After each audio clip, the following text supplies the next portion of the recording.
boa noite. É uma honra para mim estar aqui. Eu espero que eu dê conta do recado. O tema é espinhoso, a gente tentar discutir os fundamentos dos fundamentos dos fundamentos dos fundamentos históricos da crise contemporânea, né? Como bom lucasiano diria para vocês, os fundamentos ontológicos da crise contemporânea, tá certo? E é uma discussão bastante cabeluda, então eu vou cortar rapidamente os agradecimentos e passar rapidamente ao tema, tá certo? Porque tem muita coisa para falar.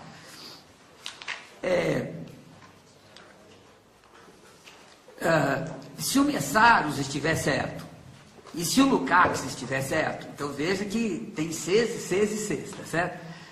A gente vive uma crise que é o desdobramento final, não no sentido de ser necessariamente o fim que a história termina, não nesse sentido, mas o desdobramento final no sentido que todas as determinações essenciais do modo de produção capitalista amadurecem, atinge a sua maturidade histórica e, portanto, coloca de uma forma muito explosiva, de uma forma muito dura, de uma forma muito evidente, de uma forma muito destrutiva do ponto de vista da humanidade, o que é a essência do modo de produção capitalista. Então, para a gente pensar a crise, ou para a gente entender a crise, de novo, repetindo, hein? Se o Messaros estiver certo, se o Lukács estiver certo, eu aposto que estão, eu acho que estão, mas claro que esse é um problema, tá certo? A gente tem que dar uma olhada no que é a essência deste modo de produção, o que acontece, né? Quando a humanidade no século XIX adentra esse período histórico que é o modo de produção capitalista maduro, o modo de produção capitalista pós-revolução industrial. E para a gente entender isso, quer dizer, para a gente entender o que é a essência disto, a gente tem que ir para a Revolução Neolítica, alguma coisa 14 mil anos para trás, tá certo? 12 mil anos antes de Cristo. Então eu vou pegar alguns atalhos que eu espero que não sejam falsidades históricas completas, mas certamente eu estou deixando muito da história de lado, tá certo? E, enfim, muita coisa importante. Mas se eu não fizer isso, a gente não vai chegar na crise contemporânea. Então, tá certo? É o preço que a gente tem que pagar para ser minimamente sintético. Veja, o que acontece? Quando, há 14 mil anos atrás, ou coisa que o valha, a humanidade descobre a agricultura, a gente tem uma profunda transformação no trabalho, ou seja, no intercâmbio do homem com a natureza, no modo como a humanidade transforma a natureza para tirar da natureza meios de produção e de subsistência. O que acontece é que, com o aparecimento da agricultura, pela primeira vez, o indivíduo que produz mais do que ele precisa. Ou seja, ao final da sua jornada de trabalho, ele produziu mais do que o necessário para a sua sobrevivência imediata. Este, a mais, é chamado trabalho excedente. Todavia, neste longo período histórico, que vai 14 mil anos atrás, até a Revolução Industrial, essa que começa em 1776 e termina em 1830, a Revolução Industrial Inglesa, essa, tá certo? Esse longo período histórico, o trabalho excedente ainda não é suficiente para atender a todas as necessidades de todos os indivíduos do planeta Terra. Ou seja, durante todo esse longo período histórico, de 14 mil anos, tá certo? Até a Revolução Industrial, se você distribuísse igualmente tudo que se produzia, a todo ano você ia começar do zero.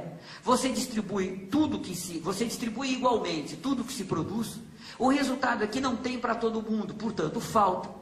E no ano seguinte você começa do zero, o ano seguinte você começa do zero. Ou seja, não sobra para investir no desenvolvimento das forças produtivas. E o resultado disto é que o único desenvolvimento das forças produtivas possível nesta circunstância é o aumento populacional, vai aumentando a força de trabalho. Mas isso é um processo muito lento do ponto de vista histórico. Depende de um processo biológico, o aumento da população. Isso é muito lento, tá certo? A sociedade de classes, ela entra neste longo momento histórico como a forma mais eficiente que a humanidade encontrou para desenvolver as forças produtivas. Por quê? Porque se você organiza a sociedade de tal forma que a maioria da população vai entregar o seu trabalho, vai entregar é ruim, vai ter o seu trabalho excedente, expropriado, roubado pela minoria. E depois eu vou comentar rapidamente com vocês. Isto só é possível pela aplicação da violência na vida cotidiana, no dia a dia, tá certo? Mas se a maioria da população entrega o seu trabalho excedente para a minoria, entrega não, tem o seu trabalho excedente expropriado pela minoria, O resultado é que esta minoria arrecada tanto recurso, tanta riqueza, que ela, mesmo que faça pirâmide, embeleze Roma, faça o Partenon em Atenas, ela não consegue consumir toda a riqueza que ela arrecada. E, portanto, sobra para ela desenvolver o seu negócio. E desenvolver o negócio significa fazer estrada aqui, fazer porto ali, aumentar, né, trazer mais escravos, aumentar a produção. Ou seja, acaba significando desenvolver as forças produtivas. Então, veja, durante o longo período histórico, que vai da Revolução Neolítica até a Revolução Industrial, a gente tem um período em que a produção não é suficiente para todos. Portanto, você tem a carência. E neste período em que você tem a carência, as classes sociais, é uma mediação social muito adequada para desenvolver mais rapidamente as forças produtivas. Porque você concentra a riqueza e, ao concentrar a riqueza, sobra para desenvolver, para investir no desenvolvimento das forças produtivas. Claro que com isso a humanidade pagou um preço elevadíssimo, porque a maior parte da humanidade não fez parte deste desenvolvimento das forças produtivas, ou melhor dizendo, não colheu o que de melhor o desenvolvimento das forças produtivas possibilitou.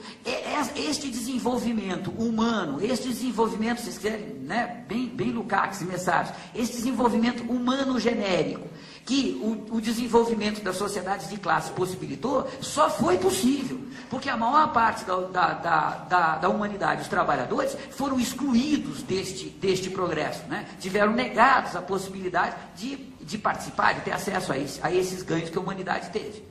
Mas veja, enquanto tinha carência, não tinha como superar as classes sociais. Porque toda vez que você fazia uma sociedade, vamos imaginar, fazia uma sociedade mais igualitária, quando a sociedade de classes encontrava com essa sociedade mais igualitária, a sociedade de classes desenvolvia as forças produtivas mais rapidamente, tinha exército, tinha soldado, destruía a sociedade mais igualitária e transformava a sociedade mais igualitária em fonte de lucro para si próprio. Lembra os romanos com os bárbaros, o que o capitalismo fez com todos os modos de produção pré-capitalistas, aonde chega a sociedade de classes, ela destrói a sociedade mais primitiva e igualitária e transforma os recursos dessa sociedade em fonte de lucro para ela. Então, quando chega o capitalismo, né, as grandes navegações, 1500, 1600, né, quando surge o mercado mundial, a gente tem o processo final de destruição das sociedades igualitárias, anteriores, né, que mantinham ainda essa distribuição mais igualitária, e elas vão ser substituídas pela sociedade de classes.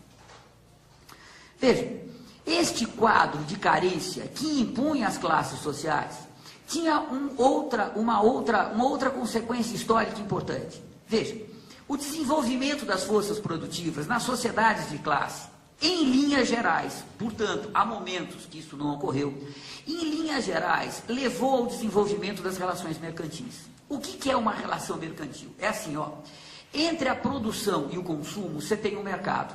Você só consegue consumir aquilo que foi produzido porque tem um mercado que faz essa distribuição. Vou dar um exemplo lá atrás. Veja, Roma, né, a Itália produzia vinho e azeite de oliva. O Egito produzia trigo. Quando este modo de produção está no seu apogeu, tem que ter a mediação do mercado. Porque o Egito está produzindo muito mais trigo do que ele pode consumir, Roma está produzindo muito mais vinho e azeite, e se não tiver o mercado, não tem a produção nem no Egito, nem a produção em Roma. Então veja, a produção mercantil é aquela produção que só pode continuar a se desenvolver, que só pode continuar sendo o que ela é, se ela tiver a mediação do mercado. Tranquilo isso? Veja, se historicamente eu tenho a carência, ou seja, eu não tenho para todo mundo, ou seja, a produção é menor do que a necessidade, veja, historicamente o que eu tenho é uma oferta muito menor do que a procura.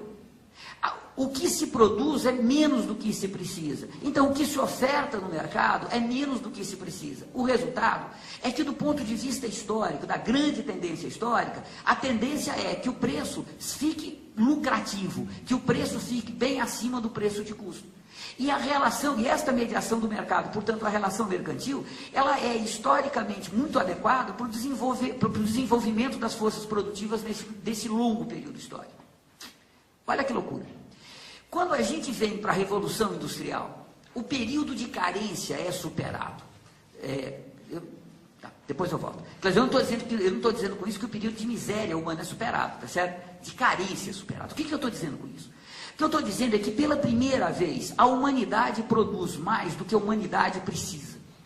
Ou seja, pela primeira vez na história da humanidade, se a gente atender a todas as necessidades de todos os indivíduos de uma forma plena, sobra para desenvolver as forças produtivas.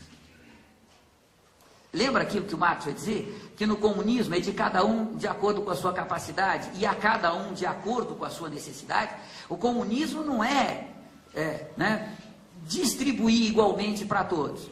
O comunismo é o reconhecimento que as individualidades são necessariamente diferentes, portanto têm necessidades diferentes, e todas as necessidades humanas devem ser igualmente satisfeitas de uma forma plena, porque elas são humanas. Por que o Marx está levantando isso? Porque o período histórico da abundância possibilita. A gente pode atender a todas as necessidades de todos e ainda sobra para o desenvolvimento das forças produtivas. Depois, quando a gente chegar mais à frente, eu vou dar exemplo para vocês de como é que isso funciona no capitalismo dos nossos dias. O que é importante, a passagem para a abundância, é que pela primeira vez, a oferta se transforma muito maior do que a procura. Pela primeira vez, do ponto de vista histórico, o mercado vai se tornando um mercado saturado, ou seja, você tem uma produção maior do que a necessidade, mesmo. E o resultado disso é que, pela primeira vez ao longo da história da humanidade, o mercado não funciona mais como uma mediação adequada para desenvolver as forças produtivas. Porque como a oferta é menor do que a procura, os preços tendem a cair abaixo do preço de custo e, portanto, a mediação do mercado faz com que, de tempo em tempo, você tenha uma baita crise que trava a produção. Veja, vê se eu consigo ser mais claro. Se você tem a abundância, você tem uma oferta maior do que a procura. Se a oferta é maior do que a procura, a tendência é os preços caírem abaixo do preço de custo. Então veja, você tem a indústria produzindo cada vez mais, com todas as mediações, a agricultura produzindo mais, com outras mediações, os serviços produzindo cada vez mais. Na medida que você vai aumentando a oferta, o preço vai caindo, vai caindo. Chega um determinado momento que a produção não pode continuar aumentando, porque os preços não compensam mais. Então a gente sai de um longo período histórico, em que o mercado, as relações mercantis, levavam a produção para frente, e a gente passa para um longo momento histórico, em que a produção voltada para o mercado passa a ser travada por crises sucessivas. Aquilo que o Marx vai chamar de crises cíclicas, que vai arrastar todo o século XIX, eu vou mais ou menos contar a história delas em seguida. O que eu estou tentando mostrar para vocês é que, veja, a gente tem uma situação histórica que muda de patamar quando a gente passa pela Revolução Industrial, ou seja, quando a gente entra no capitalismo industrial, no capitalismo maduro. Que patamar histórico é esse? Antes deste momento histórico, as relações mercantis, o mercado, eram uma mediação adequada para levar as forças produtivas para frente. Portanto, produzir para o lucro e não para atender às necessidades humanas, ou se vocês quiserem, produzir para reproduzir de uma forma ampliada a propriedade privada da classe dominante, era um meio adequado, melhor dizendo, era um meio mais adequado do ponto de vista histórico para desenvolver as forças produtivas. Quando a gente vem para o capitalismo maduro, pela primeira vez na história, o mercado trava. Porque os preços não compensam mais, historicamente, porque a oferta é muito maior do que a procura, porque a gente passou para a abundância. E o resultado disso é que, pela primeira vez na história humana, produzir para produzir lucro e não necessidade humana, deixa de ser uma mediação adequada para desenvolver as forças produtivas. Pelo contrário, passa a ser um entrave ao desenvolvimento das forças produtivas.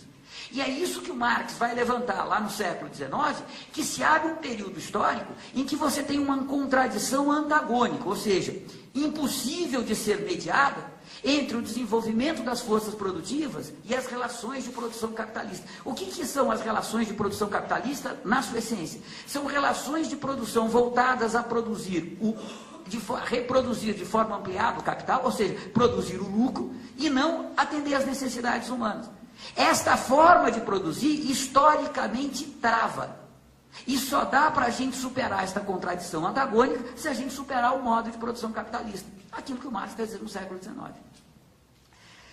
No século XIX, melhor dizendo, entre o final da Revolução Industrial, 1830, e a grande crise de 1870, 1871, O Marx veja, o Marx vai morrer em 1883, tá certo? Então, ele estava nesse período, mandando ver, tinha, né, em 70, 71, ele tinha acabado de publicar o primeiro volume do Capital, tá certo? Veja, o que o Marx percebe? Ele percebe que o modo de produção capitalista, no século XIX, só pode se reproduzir assim, ó, dado o fato que o modo de produção capitalista é baseado na propriedade privada, e que o polo mais dinâmico do modo de produção capitalista é o setor industrial, e que por causa disso, a luta a concorrência entre as empresas, entre as indústrias, leva necessariamente, se isso não ficar claro eu volto, leva necessariamente ao aumento da produção, e ao mesmo tempo, leva necessariamente ao investir cada vez mais, a ter cada vez maiores investimentos em tecnologia, em novas máquinas, novas formas de produzir mercadoria, para deste modo vencer a concorrência entre uma empresa e outra. Isto vai fazer com que, de um lado, o capitalismo só possa se reproduzir aumentando a produção cada vez mais. Isso significa que ele vai gerando uma abundância cada vez maior. E, ao mesmo tempo, como para produzir, né, para gerar essa produção cada vez maior, você tem que desenvolver maquinário, desenvolver tecnologia, concentrar a produção, desenvolver novos métodos de gerência, etc. Você precisa fazer cada vez mais investimento para aumentar o lucro de uma forma cada vez menor. O que eu estou dizendo para vocês? Veja, você tem um lucro de 10 e você fez um investimento de 5, estou chutando. Aí, para você chegar num investimento num lucro de 20, você tem que passar de 5 para 15.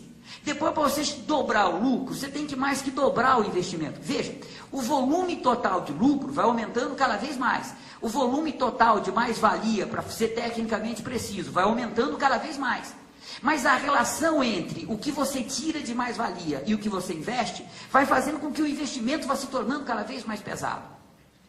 Isso vai fazer com que não o lucro total da empresa aumenta, mas a lucratividade, ou seja, a relação entre o lucro e o investimento vai diminuindo. Isto vai fazer com que as empresas tenham uma margem de manobra cada vez menor. Elas vão tendo cada vez menos gordura para queimar. E aí, quando chega a crise bate nelas de uma forma muito mais violenta. Então, o Marx vai mostrando que, ao longo do século XIX, o modo de produção capitalista é assim, ó, tem um período de desenvolvimento econômico, crise, bum, desenvolvimento econômico, crise, bum, desenvolvimento econômico. E é uma crise que é mais ou menos entre 8 e 12 anos. Entre os anos 1830 e 1870, mais ou menos. E o Marx vai dizendo, olha, a única forma da gente desenvolver as forças produtivas é romper com a produção mercantil, ou seja, deixar de produzir, né, a reprodução ampliada do capital, deixar de produzir para gerar lucro e produzir para atender às autênticas necessidades humanas. Tal. Veja, quando Marx está dizendo que o capitalismo não pode mais desenvolver as forças produtivas, ele não está dizendo que o capitalismo não pode mais desenvolver a produção. Ele não está dizendo que o capitalismo não pode mais desenvolver a tecnologia. Ele está dizendo justamente o contrário. O capitalismo vai desenvolver a tecnologia, ele vai desenvolver a produção, por causa disso, a abundância vai se tornar cada vez maior. O que são as forças produtivas para o Marx? As forças produtivas é a capacidade humana de tirar da natureza aquilo que a humanidade precisa para se reproduzir. E quanto maior for esta capacidade, significa que menos tempo a gente tem que gastar transformando a natureza e mais tempo a gente pode ser livre desta relação com a natureza. Portanto, mais tempo a gente pode ser humano, mais tempo a gente pode viver. As forças produtivas, por Marx, é a capacidade humana de fazer a sua história. Não é a capacidade do capital gerar mais-valia, do capital gerar mercadoria. Essas, se vocês quiserem brincar com as palavras, são as forças produtivas do capital que se voltam contra a humanidade. Lembrem, a relação entre o capital e a humanidade não é uma relação de identidade, é uma relação de alienação. O capital é uma relação desumana, alienada. Então, quando Marx está dizendo que há uma contradição antagônica entre o desenvolvimento das forças produtivas e o modo de produção capitalista, ele está dizendo isso. O modo de produção capitalista, ele é capaz de o capital é capaz de controlar a humanidade. Enquanto existir capital, todos nós seremos personificações do capital, está lá no livro 1, tá certo? Nós seremos guardiões de mercadorias, está lá, tá certo? Se a gente, veja, e o Capital vai dizer o Marx, né? E depois o Messaros retoma isso brilhantemente, né? O capital é incontrolável. A humanidade pode destruir o capital, mas a humanidade não pode controlar o capital. O capital é incontrolável, tá certo? Veja, o Marx está dizendo isso. Olha, enquanto tiver o capital dominando, quer dizer, enquanto tiver o capital, ele está dominando a produção. Enquanto a produção for uma produção de capital, vai ser uma produção cada vez mais desumana. E a gente vai de crise em crise, crise em crise, crise em crise. Todavia, vocês sabem, o Marx estava convencido que a humanidade nunca ia chegar a esse ponto que chegou. Se, né, na época do Marx, dissessem para ele, cara, a gente vai virar o século XX sem ter a Revolução Proletária. E vamos lembrar o que é a Revolução Proletária, tá certo? A Revolução Proletária é aquela que tem na sua bandeira o fim das classes sociais, da exploração do homem pelo homem, do Estado e do casamento monogâmico, tá certo? Temos que lembrar os quatro, porque eram os quatro, tá certo? E acabar o casamento monogâmico não é ir para o amor livre dos anos 60, tá certo? Não é isso. Veja, o casamento monogâmico é quando as tarefas de criação de filho, de comida, organização do lar, deixa de ser uma atividade coletiva e vira uma atividade privada, que você separa a família da vida coletiva, e isso só é feito pela propriedade privada. Então, superar a família monogâmica é superar a propriedade privada nas relações familiares, ou, portanto, na organização da criação de filho, alimentação, tá certo? E disso que se trata. Veja, o que vai acontecer? Quando a gente está chegando nos anos de 1870, 71, o capitalismo que surgiu com a Revolução Industrial está passando por uma transformação importantíssima. Porque a cada vez que você tem um período de crise, o grande engole o pequeno. E você tem um processo de concentração dos grandes capitais que possibilita que, a partir de 1870, o fundamental da economia industrial, que eu volto a repetir, é o polo mais dinâmico da reprodução do capital, veja, que o capital industrial passa a ser dominado por grandes monopólios e grandes cartéis. A gente sai daquele período que é conhecido como capitalismo concorrencial e a gente entra para o capitalismo monopolista. Qual que é a diferença fundamental? São duas. Em primeiro lugar, os grandes monopólios passam a ter um controle é péssimo, passam a ter uma interferência sobre o Estado qualitativamente diferente do que se tinha antes. Atenção que eu estou dizendo. Não é que o Estado antes era o comitê executivo da classe dominante da burguesia e que depois deixou de ser. Não é isso que eu estou dizendo. O Estado é o comitê executivo da classe dominante e não importa que Estado seja, tá certo? Esse negócio do Estado ampliado, o Estado de todo o povo, que o Estado... Isso aí não tem nada a ver, certo? Estou convencido que não é por aí e acho que isso não tem em Marx, né? Bom, não vou entrar nessa polêmica agora. Mas olha que coisa interessante, veja. Não é que o Estado deixou de ser o comitê executivo da classe dominante. É que agora o Estado é o comitê executivo dos grandes monopólios, dos grandes cartéis, que agora representam a burguesia na sua totalidade. O que, na verdade, se alterou é que você teve um processo de concentração do capital na esfera econômica que mudou as relações de poder no interior da classe dominante. E isso é que mudou. E, portanto, a relação dos setores dominantes, da classe dominante com o Estado também se altera. Por causa disso que começa, o que o Lenin vai tornar conhecido depois, né? Que começa o imperialismo. O que é o imperialismo? Claro que o Capital já era imperialista antes, tá certo? Mas por que o Lenin vai escrever imperialismo, etapa superior? É porque a partir de 1870, a política externa dos grandes estados capitalistas passa a ser diretamente ditada pelos grandes monopólios e grandes cartéis. E isso introduz na política externa, na relação internacional, na forma como o Estado se relaciona com a economia, algumas novidades. Mas não altera a essência desta relação, nem altera a essência do Estado, que continua sendo, repito, comitê executivo da classe dominante. Mas o fato, veja, é que a partir deste momento o Estado começa a intervir na economia e isto vai alterar, em parte, a dinâmica das crises cíclicas. E a outra coisa importante, vamos ver se eu consigo ser claro. Veja, quando a gente passa do capitalismo concorrencial para o capitalismo monopolista, nas economias capitalistas centrais, veja, a gente está falando de 7, 8 ou 9 países no mundo, tá certo? Estamos falando do Japão na Ásia, estamos falando de Bélgica, Inglaterra, França, né, Alemanha, de certa forma, né, a partir daí, Estados Unidos, tá certo? São pouquíssimos países, tá certo? Mas nestes países capitalistas centrais, acontece um fenômeno curioso. Veja, a generalização da produção industrial vai fazer com que fique mais barato o trabalhador comprar a roupa, o sapato, o macarrão, o arroz, o feijão industrializado ou processado industrialmente, do que ele fazer isso na casa dele. Até este momento, né, o operário, ele fazia o macarrão dele, fazia o sapato dele, né, a mulher e as filhas costuravam a roupa de toda a família. E isto fazia com que a reprodução da sua força de trabalho ficasse mais cara do que se ele começar a comprar os produtos industrializados, que são muito mais baratos. Veja, a partir desta industrialização de roupa, comida, ou seja, dos meios de subsistência, duas coisas acontecem. Primeiro, a burguesia começa a ter lucro no consumo operário. Segundo lugar, como o operário está consumindo produtos de subsistência que são mais baratos, o seu salário pode diminuir, porque a reprodução da sua força de trabalho se tornou mais barata. O que possibilita a burguesia extrair uma mais-valia maior desta exploração. Porque a força de trabalho ficando mais barata, aquela porção da jornada que o trabalhador vai produzir para cobrir a sua subsistência, diminui. Então, aumenta a mais-valia. Isto é o que significa mais-valia relativa. Então, veja, o capitalismo entra num período histórico em que, nos países capitalistas centrais, isso é muito importante vocês terem claro, nos países capitalistas centrais, o consumo dos trabalhadores passa a ser fonte de lucro, e na medida que os trabalhadores vão consumindo os produtos industrializados, a burguesia passa a ter lucro, porque está vendendo os produtos industrializados, e porque como a reprodução da vida do trabalhador se torna mais barata, ela pode pagar um salário menor, e com isso aumenta a mais-valia. O sistema do capital como um todo se torna mais lucrativo. Está claro isso?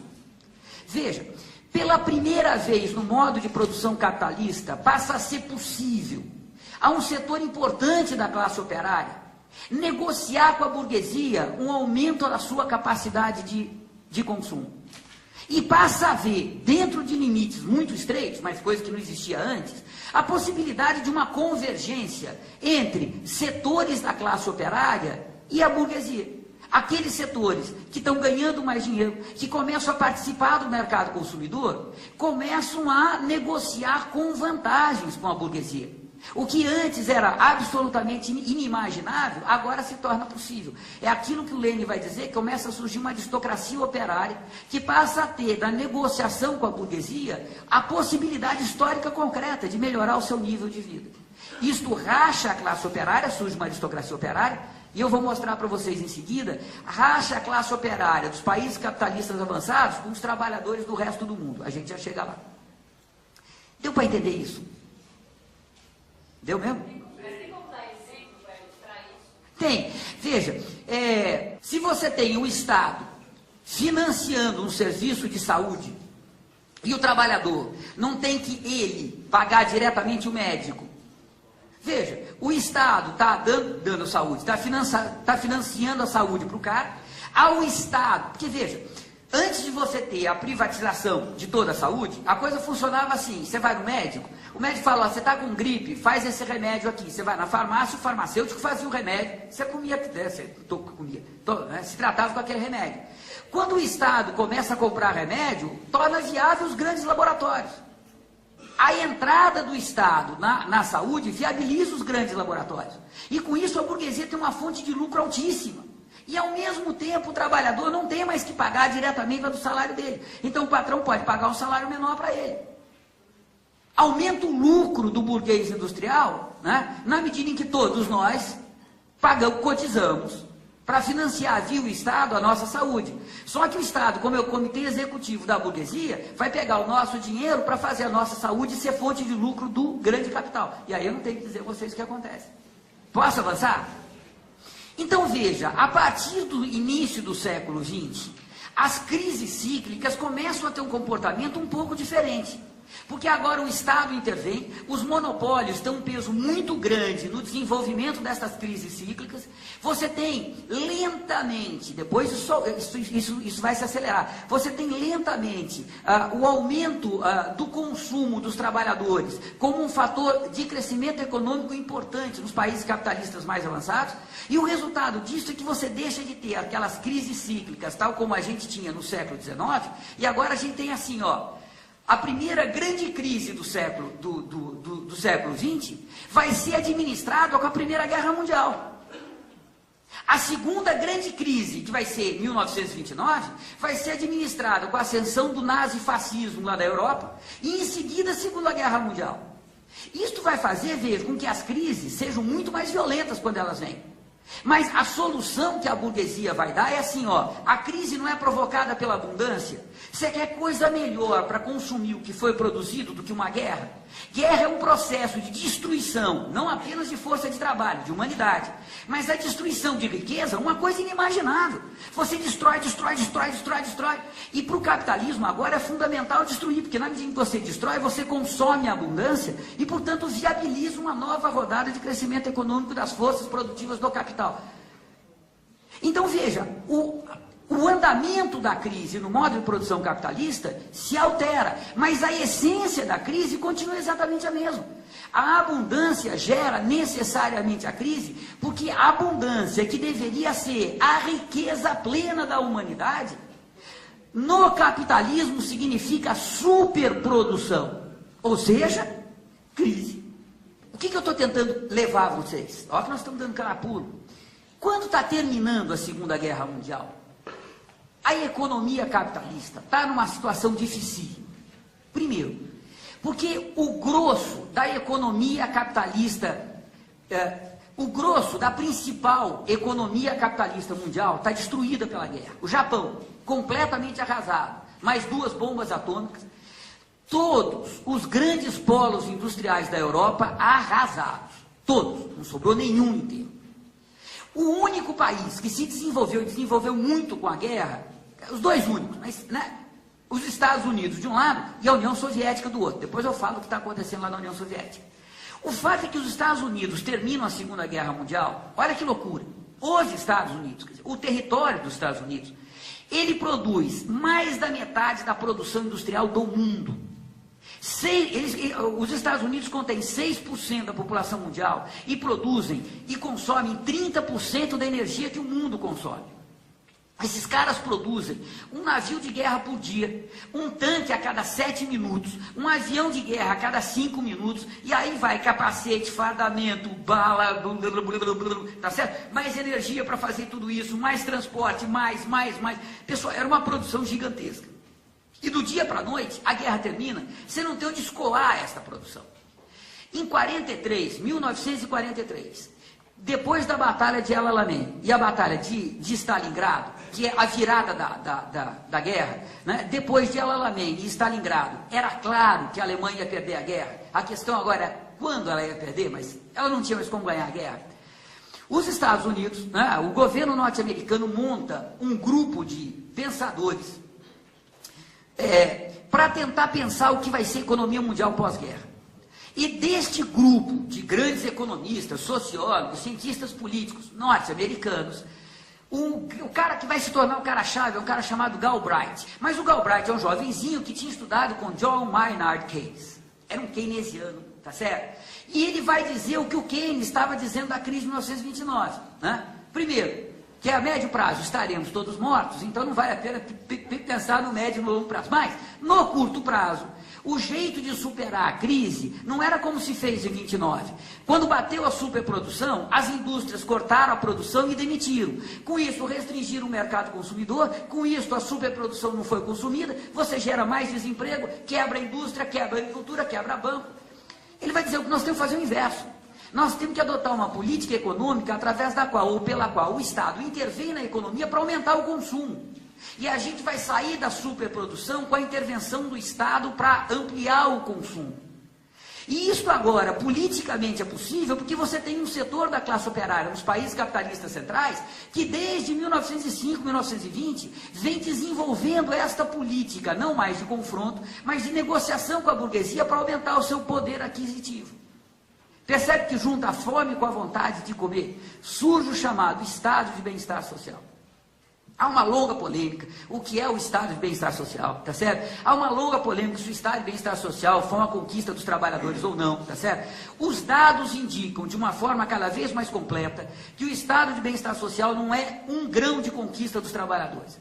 Que o que foi predominante foi a necessidade do capital de se reproduzir e adota aquela forma nos 9 países capitalistas centrais. E isto só se torna possível pela generalização das multinacionais e, portanto, tá certo, das ditaduras militares mundo afora, tá certo? Olha, saiu um livro, pessoal, agora, 5, 6 meses atrás, chama Torture and Democracy, Tortura e Democracia, de um historiador positivista iraniano que mora nos Estados Unidos. Ele mostra com documentos, ele não é um cara de esquerda, hein? Tá certo? Longe disso, né? Com documentos, que os países que mais desenvolveram a tortura no século XX foram Estados Unidos, França e Inglaterra.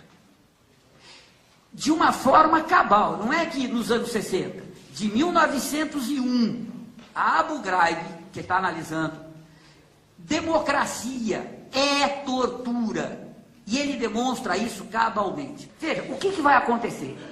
Quando o estado de bem-estar social se consolida, na década de 60, e passa a ser, naquele período histórico, a grande estratégia do grande capital, empurrar com a barriga suas contradições, o Messaro tem uma expressão ótima, ele chama deslocar as contradições sem resolvê-las, potencializando, né? Na medida em que o capitalismo faz isso, veja, do outro lado a gente tem a União Soviética. Eu vou falar em 2 minutos, vocês me perdoem, porque não vai dar tempo. O que está acontecendo na União Soviética? Veja, o projeto bolchevique de uma revolução internacional não dá certo por infinitas razões históricas e não apenas ideológicas.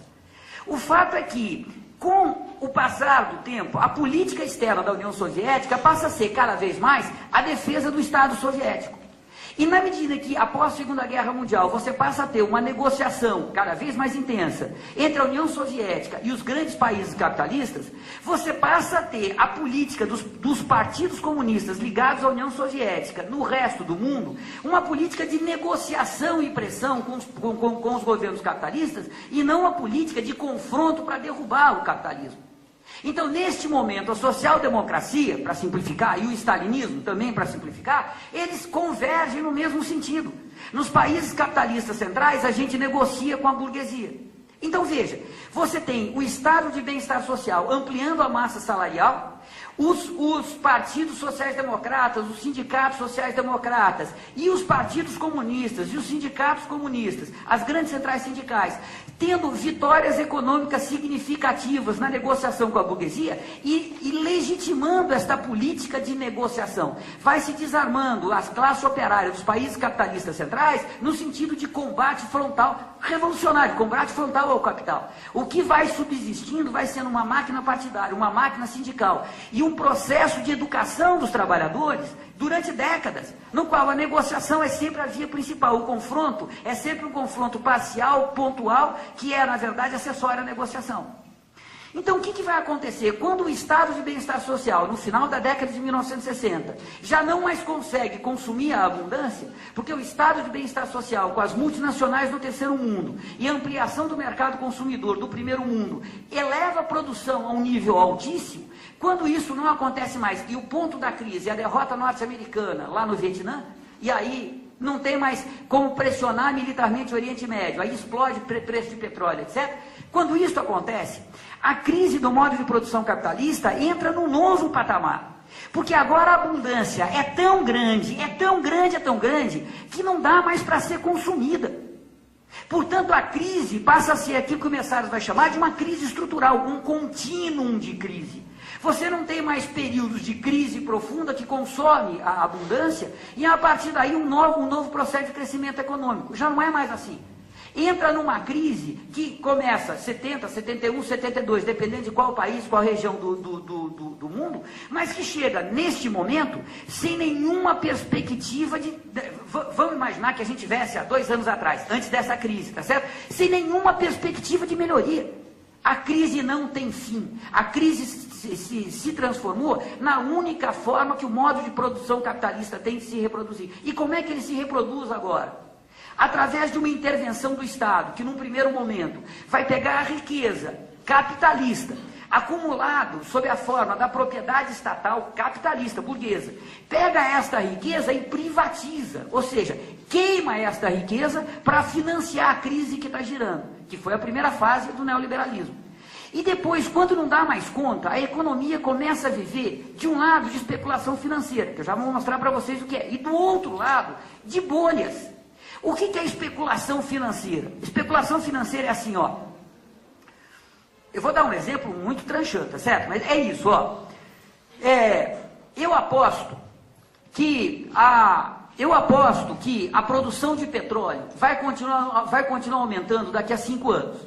Portanto, ao longo de 5 anos, eu vou ter a produção de uma riqueza X. Então, o que eu faço? Eu aposto em cima desta riqueza. Eu vendo ações com um valor que, se esta riqueza for produzida, este valor vai ser lucrativo. Mas depende desta riqueza ser produzida. Na medida em que esta prática deixa de ser algo pontual e passa a ser a prática cotidiana dos grandes grupos capitalistas, porque você não pode mais investir na indústria e no comércio, porque o mercado está saturado. Na medida em que isso acontece, um começa a apostar no outro. Na penúltima crítica marxista, saiu um artigo interessantíssimo da Virginia Fontes, discutindo a categoria marxiana, do Marx, de capital fictício. Capital fictício é isso, você gera crédito em cima de uma riqueza que ainda vai ser produzida se a economia continuar funcionando. Mas você não tem nenhuma garantia que a economia vai continuar funcionando. Mas você vai girando. Então, de um lado, você faz isso, aumenta absurdamente a quantidade de ações, de papéis, de bônus do Tesouro, DDD, que é apostando que a economia vai continuar produzindo uma riqueza em escala ampliada. E do outro lado, você vai gerando bolhas. O que é bolha? Veja, a bolha clássica, você inventa um produto novo. Tinha televisão, mas não tinha videocassete. Quando se inventa o videocassete, você gera um mercado inteiramente novo, que está zerinho. O resultado é que você tem um enorme mercado para ocupar. Videocassete, a indústria cresce para 10, 15, 20, 25% ao ano, todo mundo comprando videocassete, gera toda a indústria de fabricação de videocassete, de videolocadoras, DDD, Hollywood, mas rapidamente o mercado se esgota, porque como você tem um enorme montante de capital disponível e muita mão de obra disponível, você aumenta a produção rapidamente. Quando o mercado satura, mas tem um vídeo melhor, um vídeo de 2 cabeças. Mas não é todo mundo que vai comprar um vídeo de 2 cabeças, como era todo mundo que quer comprar o primeiro vídeo. Sim, mas agora tem um vídeo de 4 cabeças, menos pessoas compram. Aí o mercado vai se saturando e a crise se instala aí de novo. Então você inventa um novo mercado. Agora não é mais videocassete, é DVD. O mercado de DVD rapidamente se esgota. Então você cria o Blu-ray e vai daí para frente. Então veja, quando a gente vem para este período de crise do estado de bem-estar social e entra na crise estrutural, era o momento para a classe operária se lançar à luta, defender as suas conquistas, defender o estado de bem-estar social. E por que não fez isso? Porque o estado de bem-estar social não era dela. Ela sabia que o estado de bem-estar social foi feito pela burguesia para lucrar do jeito que lucrou. E ela tinha sido educada durante décadas no projeto democrático social-democrata e no projeto democrático stalinista. Deu no que deu. As 2 grandes greves que a gente teve na Europa, elas fizeram, a maior delas foi aquela greve dos portuários e agora, em Liverpool, Manchester, não me lembro mais, putz, minha memória. Tá? Mas é uma greve que dura 8 meses. Os caras fecham o porto, os caras resistem. Os sindicatos sociais-democratas viram as costas, tal como a CUT fez aqui, quando os petroleiros fizeram aquela greve no primeiro governo FHC, lembram disso? A CUT virou as costas, deixou os caras fritarem sozinhos. Ali era um momento que, se aquela greve fosse vitoriosa, quebrava o Fernando Henrique. A CUT jogou o papel do neoliberalismo. Por quê? Porque era a estratégia de negociação democrática. Não é o confronto. No momento de crise estamos todos juntos. Vocês estão reconhecendo esse discurso em algum lugar. Então, veja o que eu estou tentando dizer para vocês. Quando vem o neoliberalismo, quando se instala a crise estrutural, a classe operária tem atrás de si uma enorme derrota histórica, porque ela não tem mais nem a ideologia do confronto e nem tem mais as organizações que poderiam levá-la ao confronto.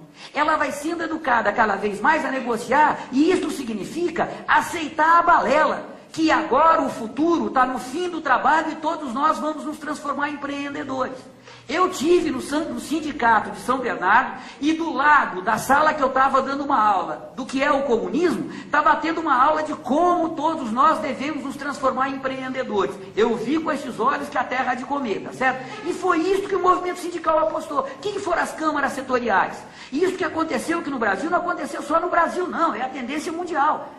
É o nosso caso particular, mas isso é uma tendência mundial. Então o que vai acontecer? A burguesia consegue, neste momento de crise estrutural, fazer com a classe operária, com o seu antagonista histórico, o que ela quis fazer, e fez. Fez a reestruturação produtiva, aumentou barbaramente o desemprego, intensificou a jornada de trabalho, e a burguesia voltou a ter, em plena crise estrutural, uma lucratividade que foi maior do que a lucratividade durante o estado de bem-estar social, se o Gerard Dumenil tiver certo, aquele economista francês, tá certo, que estuda essa questão da lucratividade. O estudo dele indica que no apogeu do neoliberalismo a lucratividade do capital era maior do que sobre o estado de bem-estar social. Claro que há polêmicas aí, mas certamente a lucratividade foi elevadíssima, das maiores que a burguesia teve ao longo da sua história. Veja, o que isso possibilita? Chegar no mundo que a gente chegou. A burguesia concentra uma riqueza fenomenal, que ela não tem como voltar ao circuito produtivo, não tem como voltar à indústria e não tem como voltar à agricultura, porque o mercado está completamente saturado. Se você chegar nos países capitalistas centrais e já em alguns países periféricos, como o Brasil, como Venezuela, como o México, se você chegar, tem alguns mercados que você pode oferecer mercadoria pela metade do preço que as pessoas não compram mais, porque está saturado. Não adianta fazer muito mais barato, está saturado, não adianta mais. E o resultado, veja, eu vou dar um exemplo. O mercado norte-americano está saturado de carro. Se você vender carro nos Estados Unidos pela metade do preço, você aumenta a venda muito, muito pouquinho. Não cabe mais carro, não tem mais onde colocar carro. As famílias não precisam mais de carro, não tem como você aumentar aquele mercado consumidor. Saturou mesmo. A mesma coisa a indústria bélica. Não tem mais onde colocar armamento. Veja, durante o estado de bem-estar social, os Estados Unidos produziram um arsenal nuclear que dava para destruir o planeta, 66 vezes. A União Soviética, 33 vezes. Do ponto de vista militar, isso é uma loucura. Basta destruir o mundo uma vez. As outras, né, 90, nas outras 98 vezes, para que se fez bomba para destruir o que já estava destruído? Do ponto de vista militar não tem sentido. É porque era uma necessidade de consumir a abundância. Percebe? Então veja, chega um determinado momento que a economia está de tal forma saturada que as bolhas não conseguem mais ser criadas. Não tem mais riqueza sob a forma de riqueza estatal para ser privatizada, para financiar a crise. Você fez a reestruturação produtiva que deu para fazer, jogou a África na miséria, criou polos de miséria nos próprios países capitalistas centrais, tá certo? Europa, Estados Unidos, tá certo? Canadá, Japão. E mais sério do que isso, você é claro que isso é uma expressão que não tem nenhum valor científico, mas você intensifica, falar hiperexploração, né? Você intensificou ainda mais a exploração dos países capitalistas periféricos, e o resultado disso é que o mercado consumidor nesses países se contraiu também. E veja, isto vai fazer com que a gente chegue em um determinado momento que nem as bolhas mais conseguem sobreviver. Aí começa a crise de outubro do ano passado. Veja que coisa genial. Como toda grande crise, a crise é anunciada, mas não é marcada. Por que eu estou dizendo para vocês que a crise é anunciada? Tá certo? Desde a década de 70, um cara que vocês vão conhecer agora em agosto, quem não conhece vai conhecer, porque também se não conhecer, dificilmente vai conhecer, então tem que ir, que é o Istvan Messages. Ele vai estar na Unesp, em Marília, 17 a 19 de agosto, e deve estar aqui em São Paulo num grande evento, tá certo? Vai lançar 3 livros, tá? Ele já está bem velhinho, né? Mas ele vai estar aqui, vocês têm que conhecer esse cara, tá certo? Ele é hoje o pensador mais importante, pensador mais revolucionário, mais importante que a gente tem no mundo, E eu acho que eu não estou enganado, mas se eu tiver, o erro é pequeno, tá certo? O cara é muito bom, o cara é genial. Desde 1970 esse cara está dizendo, olha, a gente passou por um outro patamar da crise, esta crise é uma crise estrutural, e isso significa que a gente já está vivendo um período de transição. O que significa isso? Significa que a gente não sabe que transição que é. A gente pode ir para a barbárie, ele diria o seguinte, se ele estivesse aqui, ele diria o seguinte, se a humanidade tiver sorte, a gente pode ir para a barbárie ou para o socialismo. Ou então, a gente pode ir para a revolução proletária e fazer a transição para o socialismo. Mas hoje tem uma terceira possibilidade, que é uma possibilidade talvez mais possível, mas tão real quanto as outras, que é a humanidade se destruir de fato. Se destruir de fato. Veja, 7 quilos de plutônio colocado em qualquer ponto de qualquer oceano no planeta, faz com que em 3 anos não tenha mais humanidade no planeta Terra. Eu não me lembro os números de cabeça, mas a gente produz muitas toneladas de plutônio por ano. E tem 150 toneladas de plutônio que a Grã-Bretanha guardou em contêineres muito seguros no fundo do Mar do Norte. A gente está esperando o quê? Isso é dado real. A gente está indo para o buraco. Veja, alguém duvida que a gente está indo dessa? Alguém planeja a vida achando que daqui a 5 anos a nossa vida vai estar melhor? Ninguém faz isso. A gente sabe que a gente está indo para o buraco. A gente sabe. A questão é transformar isso nos atos cotidianos concretos. Mas não tem dúvida que a gente está indo para um buraco que nós próprios estamos criando, etc, etc. Por que eu estou dizendo isso para vocês? Porque a entrada da crise em outubro do ano passado coloca isso sobre a mesa de uma forma muito dura. A crise é previsível. O Messaros está dizendo isso desde 1970. O Mandel vai dizer isso depois. Vários estão dizendo. Tem muitos economistas, inclusive economistas, marxistas norte-americanos, o que significa marxistas bem light, né? Que a gente tem que utilizar o termo marxista num termo muito amplo, tá certo? Veja, vários marxistas estão dizendo, olha, esta economia das bolhas não vai dar certo. O Brenner é o mais famoso deles, mas tem vários, dizendo, ó, de bolha em bolha a gente vai para o buraco, porque a gente está fazendo um buraco cada vez maior para tampar o buraco anterior. Uma hora esse negócio vai desandar. Claro que a crise era previsível, mas quando começa ninguém espera. Vocês vão ter aqui na mesa vários economistas que vão comentar com vocês a crise com muito maior competência que a minha, porque eu não sou economista. Mas se vocês tiveram a curiosidade ou a possibilidade de acompanhar aqueles dias em outubro e depois alguns dias de novembro, pessoal, o sistema não quebrou. O que eu estou dizendo o sistema quebrar? O sistema quebrar é o seguinte, o Banco Central norte-americano faz um feriado bancário nos Estados Unidos de 2 ou 3 dias e o resto dos bancos do mundo fecha. O resultado é que quando você vai para o supermercado, você só consegue comprar um titiquinho de mercadoria, porque eles não vão esgotar, vender todo o estoque deles, sem saber como é que vai ficar a moeda. E no segundo dia, os supermercados fecham. E a partir daí, desregulamenta a sociedade toda, tá certo? Veja, isso não aconteceu por muitíssimo pouco. Quando eu estou dizendo para vocês por muitíssimo pouco, durante 2 madrugadas, uma delas eu fiquei acordado, durante 2 madrugadas, o pessoal do FED, do Banco Central americano, eles faziam reuniões desesperados, eles tinham que fechar antes das 3 da manhã o volume de recurso que eles iam prometer colocar no mercado, porque eles não tinham, para garantir que as bolsas do Sudeste Asiático, que as bolsas da Ásia iam abrir garantindo que o mercado não ia quebrar. Era uma coisa desesperadora. O final do governo Bush, o comecinho do governo Obama, foi uma loucura. Uma loucura. E não quebrou por muito pouco. E aí, pessoal, o acaso intervém. Poderia ter quebrado. Porque o acaso faz parte da história, né? Diria o velho Lukács, uma determinação ontológica do ser social. O acaso existe, né? O acaso não é desconhecimento, o acaso é real, ele existe, né? Então veja, o resultado disso é que por muito pouco o sistema não quebra, o que não quer dizer transição para o socialismo, tá claro? Quebra no sentido que ele entra num regime de disfunção de tal ordem que esta produção mercantil se desregulamenta. E aí, pessoal, se houver a possibilidade de uma intervenção consciente da humanidade, abre-se a possibilidade e o objetivo de uma revolução. Mas tem que haver uma intervenção consciente. Porque diferente do capitalismo, lembra que surge sob o modo de produção feudal, que vai se desenvolvendo nos interstícios do modo de produção feudal, O comunismo não é assim. Como o comunismo não é passagem de uma forma da propriedade privada a outra, como é a passagem do feudalismo ao capitalismo, mas é a superação da propriedade privada, do Estado, a exploração do homem e do casamento monogâmico, isso implica, tá lá, isso, a culpa não é minha, foi Marx e Engels que colocaram, só estou repetindo aqui os velhos mestres. Veja, o resultado disso, pessoal, é que se não tiver uma intervenção consciente, a gente não supera o modo de produção capitalista. O Valério Arcari está com um texto muito interessante circulando pela internet, deve ser publicado, que muito legal, que ele diz: o capitalismo não morre de morte natural, ou a gente enterra, ou o capitalismo destrói a humanidade, ou tem uma regressão das forças produtivas e a gente continua sendo capitalista. E aí a importância da luta política, a importância dos partidos, a importância da luta ideológica, e daí para frente. Por que eu estou dizendo isso para vocês?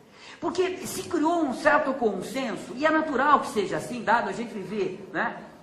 Lembra, as ideias dominantes são as ideias da classe dominante, né? Veja, para a burguesia, a crise é algo inevitável, é como se fosse um temporal, como se fosse um tsunami, né? É algo inevitável, né? E que a gente então tem que se virar. Pessoal, a crise é uma relação social. E, portanto, o que determina para onde a crise vai é como a humanidade vai reagir à crise. O que eu estou dizendo para vocês é que o limite da crise econômica não está na economia do ponto de vista a quantidade de dinheiro, a quantidade de mercado, a relação entre demanda, procura, produção. Não está aí a saída da crise. A saída da crise está na luta de classes. Se o proletariado mexer o rabinho e entrar na história como um antagonista do capital, que de fato ele é, abre-se a possibilidade de superar o modo de produção capitalista, e aí um período revolucionário pode abrir. Ou, se isso não acontecer, o capitalismo vai prolongar essa crise ad infinito, destrói a humanidade. Mas qual que é o problema para o capitalismo? Ele não vive de humanidade, ele vive de mais-valia. Enquanto estiver gerando a mais-valia que ele precisa para se reproduzir, ele está a pouco se lixando quantos estão morrendo. Não é problema para o modo de produção capitalista. Se a classe operária mexe o rabinho, pessoal, a coisa vai ficar muito interessante. Por que eu estou dizendo isso para vocês? Porque, veja, não teve, pessoal, nenhum período revolucionário na história da humanidade que não foi precedido de um período contra-revolucionário. Nenhum. E se vocês pegarem a história dos nossos dias, vocês vão ver que a gente vive o período contra-revolucionário mais extenso e mais intenso que a humanidade já conheceu. A última grande revolução, ou seja, a última revolução que de fato abalou o planeta, foi a Revolução Chinesa, que termina em 1949. Depois a gente teve revoluções importantes, mas pequenas revoluções. Cubana, Revolução Argelina, a Revolução nos países coloniais portugueses da África, a Revolução Nicaragüense, a Revolução Iraniana. Mas vocês percebem que nem são revoluções socialistas, no sentido de transitar para além do capital, e são revoluções que acontecem pontualmente.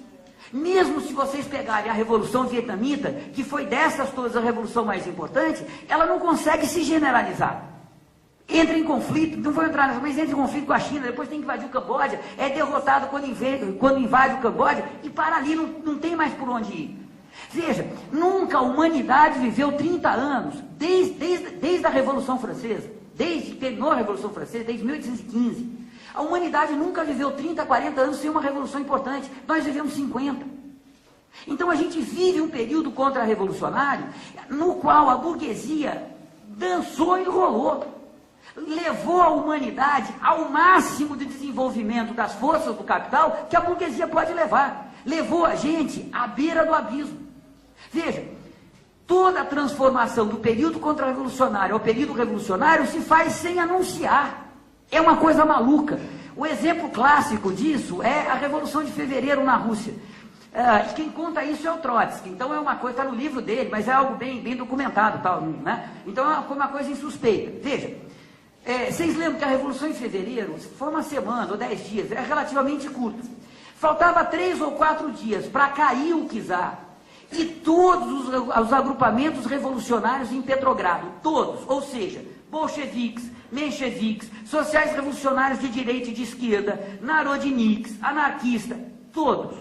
se reuniram no distrito de Vyborg, na casa do principal dirigente bolchevique operário em Petrogrado, que eu não me lembro mais o nome, e eles fazem um manifesto que eles saem empastelando as paredes em Petrogrado, dizendo o seguinte, ó, nós temos que suspender a luta, porque a gente não tem como derrubar o governo, vai vir uma repressão que vai desestruturar tudo que a gente tem, está na hora de suspender a luta. Ainda bem que a população não seguiu os revolucionários. 3 ou 4 dias depois, o czar tinha caído, veio o Kerensky, começou essa outra fase. Veja, nenhuma revolução é prevista neste sentido, não tem data marcada. Na maior parte das vezes, a revolução começa e a população, a humanidade só percebe que a revolução começou alguns dias ou semanas ou meses depois. Lembra o Luís XVI dizendo, nossa, uma rebelião, né? E um assessor dele, não, isso é uma revolução. É isso, né? É isso. A revolução é um fenômeno que ela começa. E a partir daí, a história se reorganiza. Ela é, o velho Engels diria, é um salto de qualidade, tá certo? O velho, mas não tão velho, Lukács diria, é um salto ontológico. É isso, você passa de um patamar da luta de classe a outro, porque a situação se torna explosiva. Lembra que Lenin dizia? Os de cima não conseguem mais permanecer os de cima e os de baixo não aguentam mais ficar os de baixo. Desarruma a sociedade.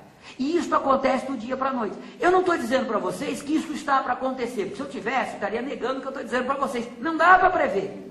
Mas se tiver para acontecer, nunca esteve tão perto como está nesses dias. Há 10 anos atrás, certamente, a gente estava muito mais distante.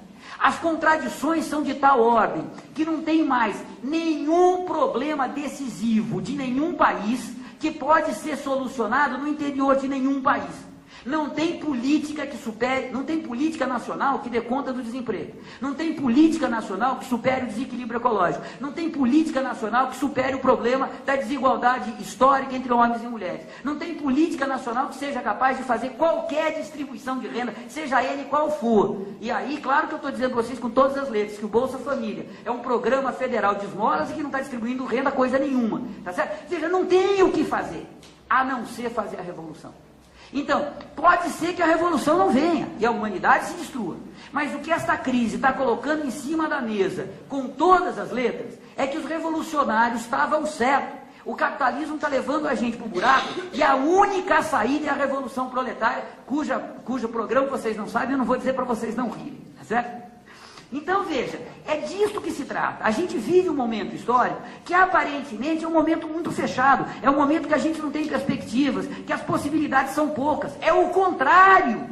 As possibilidades são infinitas, o horizonte é muito amplo, mas tem um preço a pagar. Tem que assumir a luta aberta, direta, contra o capital e, portanto, pelo comunismo. Não dá mais para a gente enfrentar esse momento histórico com o que a gente fazia 10, 15, 20, 30 anos atrás. Ampliar direitos, democratizar o Estado, temos que democratizar a sociedade. Isso não funciona, pessoal. Isso não funciona. A experiência histórica demonstrou isso. Então, esta história coloca a gente frente a enormes possibilidades, mas gigantescas necessidades. Porque os revolucionários têm que se reciclar inteiramente, têm que voltar para o Marx, têm que voltar para uma política radical, naquele sentido do Marx, lembra? Ir para as raízes, ir atrás das coisas, não ficar mais nessa política de releixe, de médio prazo, de curto prazo. Nós temos que pensar grande, porque se os revolucionários não pensarem grande, quem é que vai pensar? A humanidade vai para o buraco. Então, só para a gente terminar, tomar o café e vir para o debate, eu queria dizer para vocês o seguinte, a gente tem grandes possibilidades de se autodestruir ou de ir para a Revolução Proletária. Eu diria mais, a gente está entre né, o fogo e a frigideira. Se não vier a Revolução, eu estou convencido que a gente não tem alternativa. E se não for Revolução Proletária, não será outra. Não será outra. Porque no modo de produção contemporâneo, todas as outras classes sociais vivem da riqueza produzida pelo proletariado. E é assim mesmo, assim mesmo. No escravismo eram os escravos que produziam toda a riqueza, no feudalismo eram os servos, no capitalismo o proletariado. Eu escrevi um livro mais longo, que chama Trabalho e Proletariado no Capitalismo Contemporâneo, que saiu pela Cortez o ano passado, para tentar discutir isso. Por que na esquerda, desde os anos 60 para cá, a gente vai dando adeus ao proletário, um atrás do outro, e do ponto de vista das relações de produção, ou seja, no interior da fábrica, o proletariado está lá, o trabalho manual do proletariado está lá. Não tem nenhum exemplo empírico que o trabalho manual do proletariado tenha sido extinto na fábrica ou no campo. Não é assim, tá certo? A coisa é muito mais complexa. E aí eu faço um estudo, assim, né, petroquímica, tecido, química, tá certo? São 12 ou 13 ramos industriais importantes para mostrar que não tem um exemplo. Né? Então que de fato o proletariado está aí, existe. Se o proletariado vai cumprir a sua missão histórica ou não é um outro problema, que tem a ver com a luta ideológica, etc, etc. Então eu acho que é esse o horizonte que a gente tem, e a gente volta depois do café. Espero que de barriga cheia, mas não sonolentos, tá certo? Para a gente travar esse debate que vai abrir aí. Obrigadão.